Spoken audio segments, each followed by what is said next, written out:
اعوذ باللہ من الشیطان الرجیم بسم اللہ الرحمن الرحیم الحمد للہ رب العالمین۔ تمام تعریفیں اس اللہ کے لیے ہیں جو تمام جہانوں کا پالنے والا ہے، یہ بھی ترجمہ درست ہے، اور تمام جہان والوں کا پالنے والا ہے، یہ ترجمہ بھی عربی لنگوسٹک کے اعتبار سے درست ہے۔ تمام جہان سے مراد جیسے اب جتنی سپیشیز دنیا میں آباد ہیں وہ ہر ایک کا ایک اپنا جہان ہے۔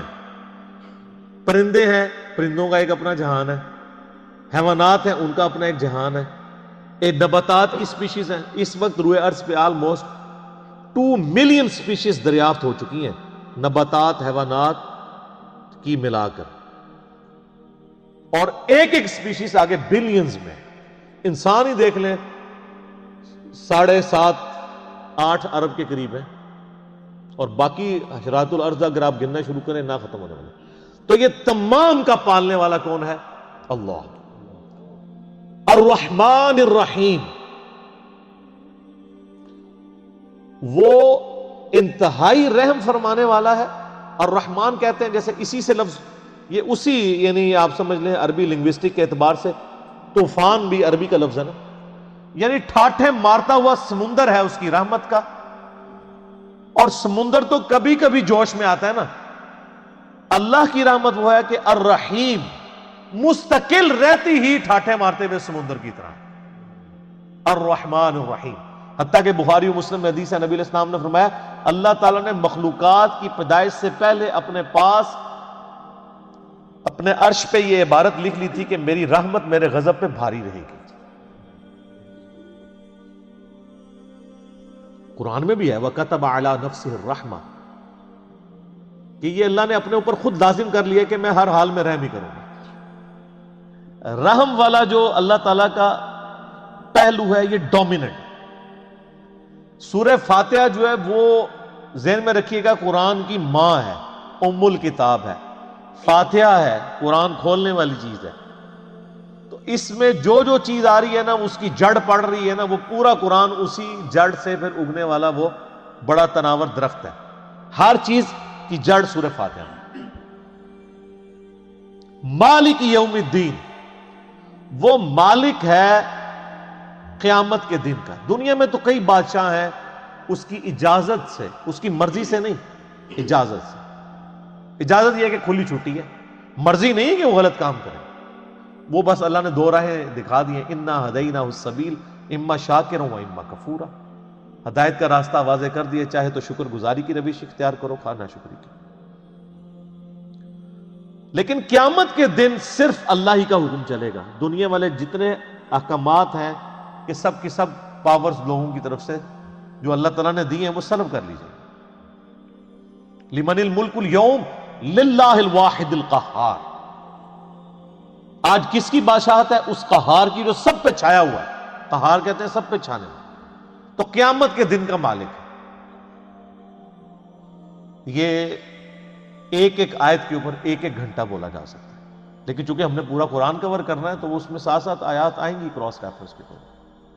ایاک نعبد و ایاک نستعین۔ تعریف کرنے کے بعد اے اللہ ان ساری چیزوں کے ہوتے ہوئے حق تو یہ ہے کہ عبادت بھی تیری ہوگی، دعا بھی تجھی سے کی جائے گی۔ اے اللہ ہم صرف تیری ہی عبادت کرتے ہیں اور کرتے رہیں گے، تجھی سے مدد مانگتے ہیں اور تجھی سے مانگتے رہیں گے، کیونکہ یہ مضارع کا صیغہ ہے جو کنٹینیوشن ہے۔ پریزنٹ ٹینس اور فیوچر ٹینس عربی میں ایک ہی ہوتا ہے۔ ہمارے تو 3 ہوتے ہیں نا اردو میں اور انگلش میں، پاسٹ، پریزنٹ اور فیوچر۔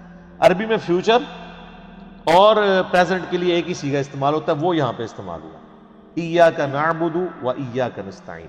اور اگر اس کو دعائیہ بنائیں گے جس طرح کہ اعلیٰ حضرت نے ترجمہ کیا ہے، احمد بریلوی صاحب نے، انہوں نے بہت زبردست ترجمہ کیا۔ انہوں نے کہا اے اللہ ہم صرف تیری ہی عبادت کریں اور صرف تجھی سے مدد چاہیں۔ یہ علیحدہ بات ہے کہ وہ خود اور ان کے ماننے والے غیر اللہ سے بھی مانگتے رہے ہیں۔ ترجمہ ٹھیک کیا ہے، اس لیے میں کہتا ہوں قرآن میں کوئی چیز نہیں داخل ہو سکتی، قرآن کا ترجمہ فٹ ہے، آپ کسی کا اٹھا کے دیکھیں، ترجمہ سب نے ٹھیک کیا ہوا ہے۔ اچھا عبادت میں تو دعا بھی شامل ہے. جامعہ ترمذی میں حدیث ہے، سنن نسائی میں حدیث ہے، ابن ماجہ میں، الدعاء هو العبادہ، دعا عبادت ہے. تو جب دعا عبادت ہے تو ایاک نعبد میں دعا شامل تھی. کہ پھر ایاک نستعین کیوں آیا؟ اس لیے کہ سب سے سینسٹیو ایشو ہی دعا کا ہے، غیر اللہ کو مدد کے لیے پکارنے کا. تو اللہ تعالیٰ نے اس کو اسپیسیفکلی بیان کیا. اس کے باوجود امت کی اکثریت غیر اللہ سے مدد مانگ رہی ہے. ایک تو ہے ظاہری اسباب، وہ تو آپ مانگیں، تو قرآن میں حکم ہے وَتَعَاوَنُوا عَلَى الْبِرِّ وَالتَّقْوَى وَلَا تَعَاوَنُوا عَلَى الْإِثْمِ وَالْعُدْوَانِ. یہ تو بالکل ٹھیک ہے. وہ ایک مفتی صاحب جو کیو ٹی وی پہ بیٹھے ہوئے ہیں لوگوں کے عقیدے خراب کرنے کے لیے، وہ کہتے ہیں جی اب پھر ہم امی سے روٹی نہ مانگے جا کے. بھائی امی سے روٹی وہ مانگتا ہے جس کی امی گھر موجود ہوتی ہے، جس کی امی قبرستان میں آرام فرما ہوتی ہے. اگر وہ امی سے روٹی مانگ رہا ہو تو اسے کیا کہا جاتا ہے؟ پاگل یا مجذوب. تھوڑے سوفسٹیکیٹڈ ورڈ، مجذوب یا پاگل. تو یہ پاگلوں سے آپ گفتگو کر رہے ہیں، یہ دھوکہ دے رہے ہیں. وہ کہتے ہیں نہیں کوئی دریا میں ڈوب رہا ہو تو اللہ کو پکارے گا، یا جو وہاں پہ کنارے پہ لوگ موجود ہیں ان کو پکارے گا. بھئی یہ تو ظاہری اسباب ہے. تو سر وہ اس وقت شیخ عبد القادر جیلانی کو بھی پکار کے دیکھ لے اگر اس کو ہے کہ وہ بچا لیں گے، کیونکہ اللہ نے دنیا کو اسباب کے ساتھ جوڑا ہوا ہے. ان کو اگر اپنے بزرگوں پہ اتنا مان ہے تو یہ پھر دریا میں چھلانگ مارے نا اور پکارے بزرگوں کو. ظاہری اسباب میں آپ نے اڈاپٹ کرنے کا حکم ہے. ہاں جو دعا مانگی جائے گی بغیر اسباب کے، آپ جو غائب میں مدد کے لیے پکار رہے ہوتے ہیں، مثلا یہاں بیٹھے میں ان کو کہتا ہوں مجھے پانی پلا دیں، بالکل ٹھیک ہے. لیکن یہ بغداد میں قبر کے اندر ہے، میں کہتا ہوں مجھے پانی پلا دیں، وہی جملہ شرک میں لے جائے. یہ ہے اصل مسئلہ. یہ جھگڑتے رہتے ہیں جی وہ جی بزرگوں کو اختیار نہیں. میں کہتا ہوں جی بزرگوں کو اختیار ہو بھی، کوئی بزرگ ماشاءاللہ اتنا پہنچا ہے کہ اسے اللہ نے اختیار ہی دے دیا فرشتوں کی طرح، پھر بھی بزرگوں کو پکارنا شرک ہوگا مدد کے لیے. ویسے آپ نے محبت میں پکارنا ہے، آپ ضرور پکاریں، مدد کے لیے نہیں، ویسے اپنی محبت کا اظہار کریں. لبیک یا رسول اللہ کہیں، لبیک یا حسین کہیں، بالکل ٹھیک ہے، آپ محبت کا اظہار کریں. المدد نہیں. بارش کون برساتا ہے؟ اللہ. ڈیوٹی کس کی ہے؟ تو بارش فرشتوں سے مانگی جائے گی یا اللہ سے؟ اللہ سے. اچھا اگر کوئی فرشتوں سے مانگ لے کہ یار خیر اللہ نے ڈیوٹی لگائی ہے، سر وہ مشرک ہو جائے گا. اور یہ قرآن میں لکھا ہوا. آپ پارہ نمبر 20 کھول لیں اگر کسی کو توفیق ہو. میں نے کئی بار سنا ہے، میں ایک جگہ بیٹھا ہوا تھا، وہاں پہ ایک شیعہ ذاکر بھی تھے. اب مجھے 2-3 دن پہلے، شیعہ عالم تھے بلکہ ذاکر نہیں تھے، 2-3 دن پہلے پتہ چلا ہے وہ فوت بھی ہو گئے. بہت علمی آدمی تھے، اللہ تعالیٰ ان کی مغفرت کرے. تو وہ ان کے ساتھی بیٹھے تھے، وہ کہتے ہیں جی ٹھیک ہے ہم یا علی مدد نہیں کہنا چاہیے، لیکن جو یا علی مدد کہتا ہے آپ اسے کیوں کہتے ہیں وہ شرک کر رہا ہے. میں نے کہا اس لیے قرآن میں لکھا ہے. تو میں نے یہ آیت سورہ النمل کی آیت نمبر 62 پارہ نمبر 20 کے آغاز میں، امن یجیب المضطر اذا دعا ویکشف السوء ویجعلکم خلفاء الارض االہ مع اللہ. بھلا بتاؤ تو کون ہے جو مصیبت میں گھرے ہوئے شخص کی فریاد کو سنتا ہے اور اس کی تکلیف اس سے دور کرتا ہے، اور تمہیں اپنے ماں باپ کے مرنے کے بعد خلیفہ کرتا ہے اس زمین پر. االہ مع اللہ، کیا اللہ کے ساتھ کوئی اور الہ بھی ہے جس کی ایکوالٹی ہو؟ قلیلا ما تذکرون، بڑے کم لوگ ہی نصیحت پکڑتے ہیں. تو میں نے کہا اللہ تعالیٰ کہہ رہا ہے کہ جس کے بارے میں تمہارا یہ عقیدہ ہے نا کہ وہ مصیبت اور پریشانی میں تمہارا مشکل کشا ہے، تو گویا الہ ہے وہ. اور سب سے پہلے تو مولا علی ان کے گریبان پکڑیں گے جنہوں نے مولا علی کے بارے میں عقیدہ گھڑ لی. مولا علی بھی اپنی نمازوں میں اللہ کو پکارتے تھے. مولا علی کا ماننے والا بھی ہوگا جو اللہ کو پکارے. پھر بڑے بڑے دھوکے ہیں جی. وہ کہتے ہیں جی وہ جی غیر اللہ سے مدد کہتے ہیں حرام ہے. اور کون کہتا ہے غیر اللہ سے مدد حرام ہے؟ آپ یہودی سے بھی مدد لیں. بخاری مسلم میں حدیث ہے، نبی علیہ السلام جب فوت ہوئے ہیں آپ کی زرہ ایک یہودی کے پاس گروی رکھی ہوئی تھی، لیکن جو سامنے موجود نہیں اس سے تو نہیں آپ اسباب کے طور پہ مدد لے سکتے. وہ جی قرآن میں غیر اللہ سے مدد کا ہے، کدھر ہے جی؟ وہ کہتے ہیں وَاسْتَعِينُوا بِالصَّبْرِ وَالصَّلَاةِ، نماز اور صبر سے اللہ کی مدد چاہو. تو وہ مدد تو اللہ کی چاہ رہے ہیں، یا یہ کہہ رہے ہیں کہ المدد یا نماز میری مشکل کشا، المدد یا صبر مشکل کشا. آگے نہیں پڑھتے ان اللہ مع الصابرین، صبر کرنے والوں کے ساتھ اللہ ہوگا۔ وہ کہتے ہیں جی حضرت عیسیٰ علیہ السلام نے کہا تھا من انصاری اللہ، کون ہے جو اللہ کے لیے میرا مشکل کشا بنے؟ وہ تو ظاہری اسباب میں، ہمارے نبی علیہ السلام کے بھی صحابہ آپ کے جو ساتھی تھے وہ آپ کے اسباب میں آپ کے مشکل کشا تھے، لیکن وہ والا مشکل کشا نہیں کہ جو آپ وہ سمجھ رہے ہیں۔ ورنہ اگر نبی کا مشکل کشا صحابہ اکرام تھے تو پھر تو ان کا مرتبہ اوپر ہو گیا۔ تو وہ صرف صحابہ مشکل کشا نہیں تھے، وہ یہودی جس نے نبی علیہ السلام کی زیرہ گروی رکھ کے آپ کو کچھ دیا تھا وہ بھی مشکل کشا ہے۔ اور سب سے بڑا مشکل کشا سورج ہے۔ سورج اگر ختم ہو جائے تو زمین پہ نہ نباتات اپنا اگ سکتی ہیں، نہ حیوانات ان نباتات کو کھائیں گے، سب کچھ ختم ہو جائے گا۔ دنیا میں ہواؤں کا چلنا، موسموں کا بدلنا، یہ سب کچھ سورج کی وجہ سے ہے۔ کوئی کہتا ہے المدد یا سورج، کسی کے ذہن میں یہ وہم بھی آتا ہے کہ سورج مشکل کشا ہے، حالانکہ آپ کے بزرگ تو کچھ بھی نہیں کر سکتے جو کچھ سورج کر رہا ہے، اور سورج کو موت بھی نہیں ہے، یہ آپ کے بابے مر چکے ہیں۔ تو کہیں نا المدد یا سورج، کہیں گے نہیں جی سورج کا کیا کمال ہے، وہ تو اللہ نے اس کی ڈیوٹی لگائی ہوئی ہے، تو ہم اس کو کیوں پکارے، ہم اللہ کو کیوں نہ پکارے؟ تو بابوں کی بھی اگر ڈیوٹی لگی ہوئی ہے تو بابوں کو نہ پکارو، ویسے ڈیوٹی کو نہیں لگی ہوئی، اگر لگی بھی ہو for the sake of argument, تمہاری جعلی جو دلائل ہیں اس پہ ایگری کرتے ہوئے، پھر بھی ان کو نہیں آپ پکارو گے، شرک ہو جائے گا اور ناقابل معافی جرم ہو جائے۔ یہ اتنے سارے انہوں نے دھوکے دیے ہوئے ہیں، اور زیادہ تر ظاہری اسباب کے ذریعے دے رہے ہوتے ہیں۔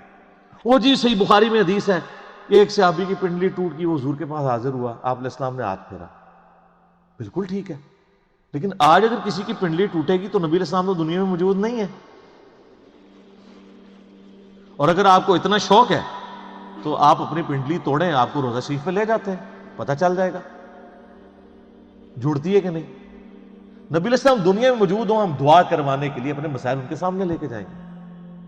تو اس میں کافی سارے دھوکے، میں نے 2.25 گھنٹے کا لیکچر دیا ہے دعا صرف اللہ ہی سے، مسئلہ نمبر 3، میرا ریسرچ پیپر نمبر 3 بھی ہے، دعا صرف اللہ ہی سے، جو ہزاروں لوگوں کے عقیدہ توحید کی اصلاح کا سبب بنا ہے، اسی کی ایکسٹینشن ہے مسئلہ نمبر 43، وسیلہ اور توسل کے صحیح احکام و مسائل۔ اس پہ گھنٹوں بولا جا سکتا ہے، جتنے انہوں نے لیم ایکسکیوزز ڈیوائز کیے ہوئے ہیں، جتنے دھوکے دیے ہوئے ہیں، اور پھر وہ کہتے ہیں دیکھیں جی وہ اگر وہ آپ پتہ پچھلے کچھ کئی سال پہلے خانہ کعبہ شریف میں کرین گری، تو کہتے ہیں وہ بزرگوں کے ماننے والوں کو موقع مل گیا، ان کا یہ کہتے تھے خود کچھ حملے ہوتے ہیں مزاروں پہ نہیں روکتے، تو اللہ نے کون سی کرین روک لی؟ اور اللہ کا تو دعویٰ ہی کہیں نہیں ہے کہ میں روکوں گا۔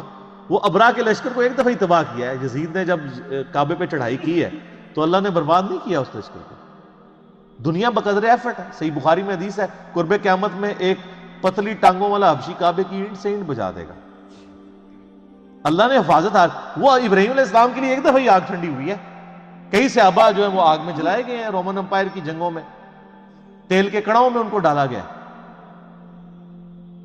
لیکن آپ کا دعویٰ ہے کہ آپ کے بزرگ سب کچھ کر سکتے ہیں، ہم کہتے ہیں پاکستان کی بجلی پوری کر دیں۔ اچھا یہ بزرگ جب بیمار ہوتے ہیں، یہ تو آغا خان میں اور شفا انٹرنیشنل میں جاتے ہیں، آپ بیمار ہوتے ہیں آپ کو اٹھا کے مزار پہ لے جاتے ہیں۔ آمدہ کوئی بزرگ بیمار ہو چیخیں بھی مارتا رہے، اس کو کہ نہیں سر دسو جانا کیڑے مزار تے ہے، اسپتال نہیں تو کھڑنا۔ دنیا کے مہنگے ترین ہاسپٹلز میں یہ علاج کرواتے ہیں، آپ کو کہانیاں کرائیں گے کہ ہمارے پاس لے کے آؤ ہم بائی پاس کریں گے۔ کوئی دنیا کا بزرگ جو ہے وہ مجھے ختنہ کر کے بتائے، بائی پاس تو بہت بڑی چیز ہے، بلیڈ مارے بغیر، کیونکہ بائی پاس تو بغیر بلیڈ کے کرتے ہیں نا، وہ سب جھوٹ فراڈ، اور صحیح ہو رہا ہے آپ کے ساتھ، کیونکہ آپ نے دین بھی ان لوگوں کے حوالے کیا ہوا، تو دیکھیں پھر آپ کے ساتھ کیا کر رہے ہیں۔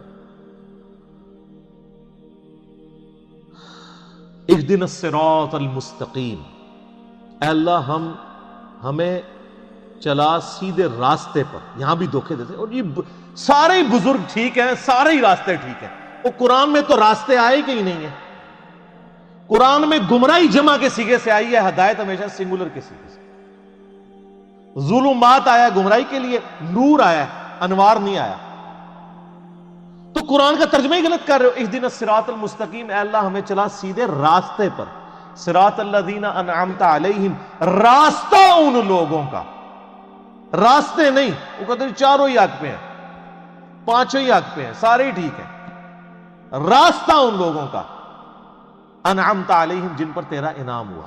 اور یہ آیت پڑھ کے اپنے بابوں کے نام لینے شروع کر دیتے ہیں. یہ بابے تو جمے بھی نہیں سن اس ٹائم جدو آیت نازل ہوئی ہے. اور پھر یہ بابے بھی مختلف ہیں. بریلویوں کے انعمت علیہم جو ہیں وہ مغضوبی علیہم ہیں دیوبندیوں کے, اور دیوبندیوں کے انعمت علیہم جو ہیں بریلویوں کے مغضوبی علیہم ہیں, اور وہ ضالین بھی ہیں. تو بابوں کی کون سی آپ ہمیں ڈوز لگا رہے ہیں؟ کوئی بابے کا عمل نہیں ہے. انعمت علیہم کون ہے؟ وہ سر سورہ النساء کی آیت نمبر 69 میں ہے, من النبیین والصدیقین والشہداء والصالحین. نبی ہیں, صدیقین ہیں, شہداء ہیں, صالحین ہیں. لیکن صالحین کون؟ ڈیفینیٹ تو صرف صحابہ اور اہل بیت ہے. اس کے بعد صرف ہماری اسیسمنٹس ہیں. اللہ کو پتہ ہے, کیونکہ یہ وہی کا معاملہ ہے. تو راستہ, اور وہ راستہ کس کا ہے؟ اچھا, راستہ اللہ کی طرف سے کسے عطا ہوتا ہے؟ بابے کو یا پیغمبر کو؟ اللہ کے کھاتے میں تو بابا کوئی ہوتا ہی نہیں ہے, پیغمبر ہی ہوتے ہیں, باقی سب فالوور ہوتے ہیں. لیڈر ایک, یہاں تو ان کو انہوں نے لیڈر بنا دیا ہوا نا, یہ فالوور تھے. اور وہ سر مسند احمد میں صحیح سند سے حدیث ہے, مشکات کی آپ کو پہلی جلد میں ملے گی. نبی علیہ السلام نے زمین پہ ایک لکیر کھینچی, ارد گرد ٹیڑھی لکیریں کھینچی, اور آپ نے وہ سیدھی لکیر پر انگلی رکھ کے سورہ الانعام کی آیت پڑھی, وَأَنَّ هَذَا صِرَاطِي مُسْتَقِيمًا, اور یہ کہ یہ ہے سیدھا راستہ جو میرا ہے, جو بالکل سیدھا ہے, مستقیم ہے, اسی کی پیروی کرو, ادھر ادھر کے راستوں کی پیروی مت کرنا, وہ تمہیں بہکا دیں گے. یہ ہے وہ چیز جس کی اللہ تمہیں وصیت کرتا ہے. یہ آیت آپ علیہ السلام نے پڑھی, اور اپنے راستے کو کہا یہ سیدھا راستہ ہے. تو سیدھا راستہ نبی علیہ السلام کا. ان نام یافتہ لوگوں کا راستہ نہیں ہے سیدھا, وہ تو بیچارے خود راستے پہ چل رہے ہیں. یہ کہتے ہیں ان کے پیچھے چلے, نہیں نہیں نہیں نہیں, ان کے پیچھے نہیں, اس راستے پہ چلنا ہے جس راستے پہ وہ چل رہے ہیں. ان کے پیچھے نہیں چلنا, نبی علیہ السلام کے پیچھے چلنا ہے. کیونکہ وہ تو پھر آپ خود ہی میں سناتے ہیں, شیخ عبد القادر جیلانی کے پاس شیطان آیا, اس نے کہا عبد القادر تیری ساری نمازیں معاف ہیں جی. تو کہنا جی عبد القادر جیلانی نے لا حول ولا قوت الا باللہ پڑھا اور کہا تو شیطان ہے. تو اس نے جاتے جاتے پھر وار کیا, اس نے کہا تجھے تیرے علم نے بچا لیا. تو نے کہا نہیں, مجھے اللہ کے فضل نے بچایا. تو کہتے ہیں وہ ایک نورانی شکل میں آیا تھا, تو وہ کہنے لگا میں تیرا رب ہوں. اور پھر اس نے کہا کہ تیرے اس مقام پہ پہنچے ہوئے 70 غوث میں نے ورگلا دیے. تو ہم کہتے ہیں غوث تو آپ کہتے ہیں سب سے بڑا اونچا مرتبہ ہوتا ہے, وہ 70 غوث جس شیطان نے ورگلا دیے اس کو کیوں نہیں پیر مانتے؟ اور وہ جو 70 غوثوں کے ماننے والے لاکھوں مرید تھے, وہ تو کہہ رہے تھے ہمارے بزرگ ہمیں بخشوائیں گے. وہ بزرگ تو خود اللہ کے فضل سے دوزخ پہنچے ہوئے ہیں, وہ شیطان نے ورگلا دیا. تو تسی کتنے جاؤ گے؟ تو سر پیروں نو پھڑو جنہوں اللہ نے تھوڑا پیر بنایا. ما ضل صاحبکم وما غوا, تمہارے نبی نہ کبھی بہک کے ہیں نہ کبھی بیرا چلے, اس کو پیر مانو. سناتے خود ہیں, اور انجینئرنگ پھر جب ہم کرتے ہیں ان کو سمجھ آتی ہے ہمارے ساتھ ہو کیا گیا. تو اس کا غوثوں کا تو اعتبار ہی کوئی نہیں, 70 غوث جو رگڑے گئے نے, تو باقی کا کیا اعتبار ہے؟ تو نبی علیہ السلام کو اپنا امام مانا. تو صراط الذین انعمت علیہم نبی علیہ السلام کا راستہ. اچھا, بخاری مسلم میں ایک حدیث ہے, ایک صحابی حاضر خدمت میں, یا رسول اللہ قیامت کب آئے گی؟ فرمایا کو تیاری کی ہے؟ کہ یا رسول اللہ بس موٹے موٹے فرض ہی پورے کرتا ہوں, زیادہ کوئی باتیں نہیں میرے پاس. یعنی باتوں سے مراد یہ نہیں ہے کہ نماز ہی نہیں پڑھتا ہوں, یعنی نفلی باتیں نہیں ہیں, کوئی نفلی روزے نہیں رکھتا, بہت تہجدیں اشراقیں نہیں پڑھتا, موٹا موٹا جو فرض دین ہے اس پہ چلتا ہوں. البتہ میں اللہ اور اس کے رسول سے محبت کرتا ہوں. تو نبی علیہ السلام نے فرمایا پھر اللہ اور اس کے رسول تیرے ساتھ ہوں گے. انس بن مالک کے بخاری مسلم میں الفاظ ہیں کہ ہمیں اسلام لانے کے بعد پوری زندگی حضور کے کسی فرمان سے اتنی خوشی نہیں ہوئی جتنے اس فرمان سے ہوئی کہ جو اللہ اور اس کے محبوب سے محبت کرتا ہے, اللہ اس کا محبوب اس کے ساتھ ہوں. اور پھر انس بن مالک کے الفاظ ہیں بخاری کے اندر, اے اللہ میں رسول اللہ سے, ابو بکر سے, عمر سے محبت کرتا ہوں, گو میرے اعمال ان کے والے نہیں ہیں, لیکن پھر بھی تو قیامت والے دن مجھے ان کا ساتھ نصیب فرما. ہم بھی اللہ سے دعا کرتے ہیں کہ اللہ تعالیٰ قیامت والے دن ہمیں نبی علیہ السلام, صحابہ کرام اور اہل بیت کا ساتھ نصیب فرمائے, آمین. تو یہ وہ لوگ ہیں انعمت علیہم. یہ انعمت علیہم پڑھ کے بابوں کے نام لینے شروع کر دیتے ہیں, فلانے علی سرکار, کاں علی سرکار, کتیاں علی سرکار, کوڑے علی سرکار, پتہ نہیں کیا کیا. یار میں کہتا ہوں جن کو بزرگ کلیم کر رہے ہیں ان سے نماز سنیں نا, یہ تجوید کے ساتھ نماز, ترجمہ تو آتا ہی نہیں ہے, تجوید کے ساتھ نماز بھی نہیں آپ کو سنا سکتے. جس میں عین، حا، غین، قاف، ثا، سین، صاد، ذال اس کا فرق کر سکیں. یہ آپ شروع ہی کریں گے کہ نہیں یہ تو انہوں نہیں یاد آئے گا، اور پھر کلیم کر رہے ہیں کہ آپ کو رسول اللہ تک پہنچائیں گے جو خود نبی علیہ السلام سے کوسوں دور ہے. انعمت علیہم پھر کون ہوئے؟ ڈیفینیٹلی انبیاء کرام، صحابہ کرام اور اہل بیت. بس بعد میں آپ کی اور میری منہ شگافیاں ہیں. آپ کسی کو رحمت اللہ علیہ کہہ دیں، دوسرے لعنت اللہ علیہ کہہ دیں گے، وہ اپنی اپنی مرضی ہے، اس کی کوئی گارنٹی نہیں. صراط الذین انعمت علیہم غیر المغضوب علیہم ولا الضالین آمین. بچانا ان کے راستے سے کہ جن پر تیرا غضب ہوا اور جو گمراہ ہے. اور اس کے بعد بخاری مسلم میں الفاظ ہیں کہ نبی علیہ السلام سورہ فاتحہ جب بھی پڑھتے تھے تو آمین کہتے تھے. آمین آہستہ آواز میں، اونچی آواز میں، یہ بھی اختلاف ہے. بعد امام ترمذی نے پوری بحث کی ہے جس میں انہوں نے یہی راجح قول اختیار کیا ہے کہ جو جہری نمازیں ہیں ان میں آمین اونچی کہی جائے گی، اور جو زور اثر کی نمازیں ہیں اس میں آمین آہستہ کہی جائے گی. بہرحال آمین کہنا سنت ہے. یہ آمین قرآن کا حصہ نہیں ہے، اسی لیے سورہ فاتحہ جب قرآن میں لکھی ہوتی ہے کبھی غور سے آپ نے دیکھا نہیں وہاں آمین نہیں لکھی ہوتی، کیونکہ وہ نماز یعنی نماز میں سنت ہے، قرآن کا حصہ نہیں ہے. اور بخاری مسلم کے الفاظ ہیں کہ اس وقت فرشتے بھی آمین کہتے ہیں، اور جب امام آمین کہتا ہے تو جس کی آمین فرشتوں کے ساتھ مل جائے اللہ تعالیٰ اس کی مغفرت فرما دیتا ہے.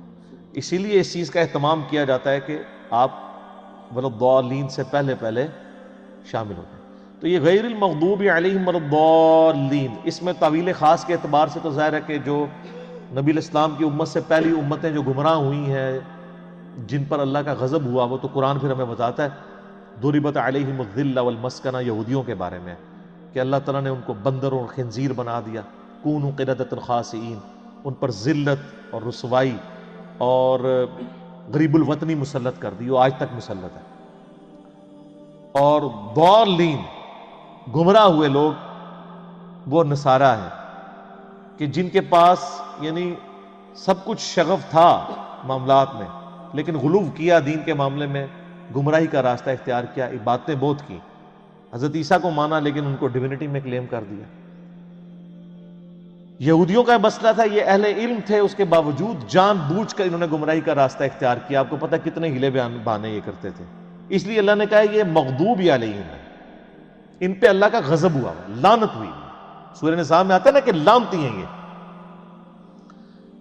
عیسائیوں کو اللہ نے لعنتی نہیں کہا اس سختی کے ساتھ، کیونکہ ان میں اکثر لوگ سیدھے سادے تھے، گمراہ ہو گئے. لیکن ہے گمراہ ہے، یہ نہیں کہ ان کا سیدھا پن ان کو بچا لے گا، ایسا نہیں ہے. لیکن بڑا جرم ہے کہ جان بوجھ کے ایسا کرے. تو غیر المغضوب علیہم جن پر اللہ کا غضب ہوا، وَلَضَّالِّينَ اور جو گمراہ ہوئے.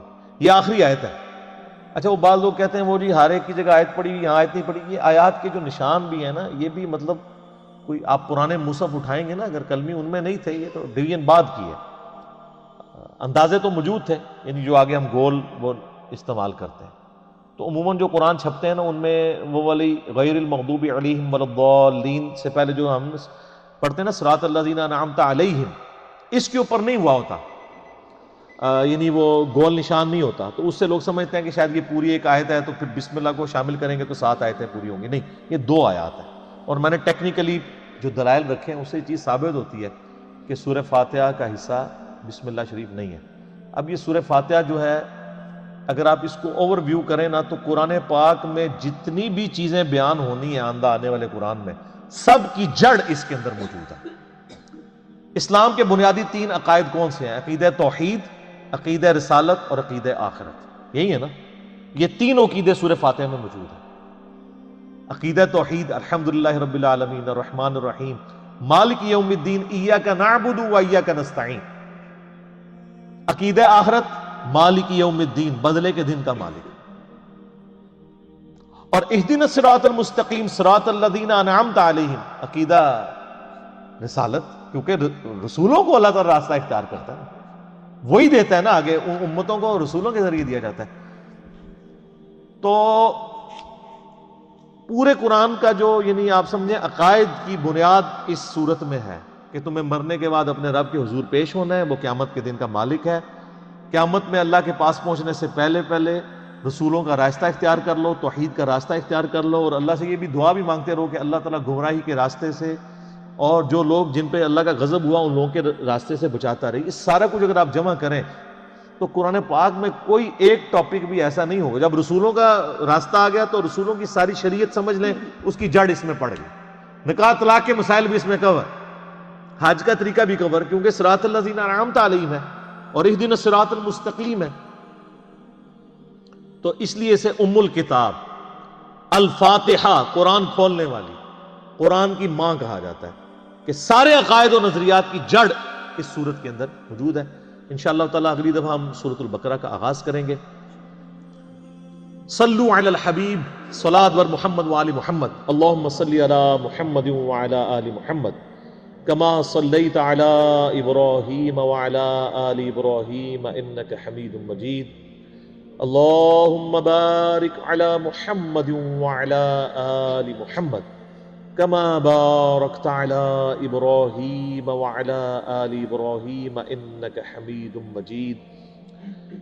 اللہ تعالیٰ سے دعا ہے جو حق بات میں نے کہی اللہ تعالیٰ ہمارے دلوں میں راسخ فرمائے، اگر جذبات میں میرے منہ سے کوئی غلط بات نکل گئی اللہ تعالیٰ ہمارے دلوں سے ہی معاف کر دے، ہمیں معاف بھی کر دے، ہمیں کتاب و سنت کی تعلیمات پر عمل کر کے دوسرے بھائیوں تک پہنچانے کی توفیق عطا فرمائے۔ سبحانک اللہم و بحمدک، اشہد ان لا الہ الا انت، استغفرک و اتوب الیک، وما علینا الا البلاغ المبین۔ جزاکم اللہ خیرا۔ بچھڑ گیا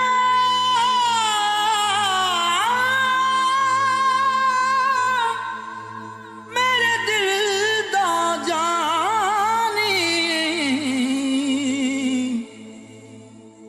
تے میں ککھاں وانگر رل گئی، پھلاں نال نازک جندڑی میری وچ کنڈیاں دے رل گئی، کم سجنا دے مار مکایا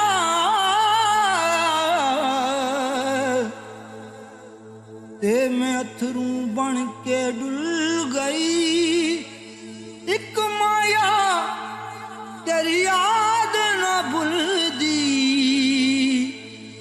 باقی ہر شے جگ دی بھول گئی۔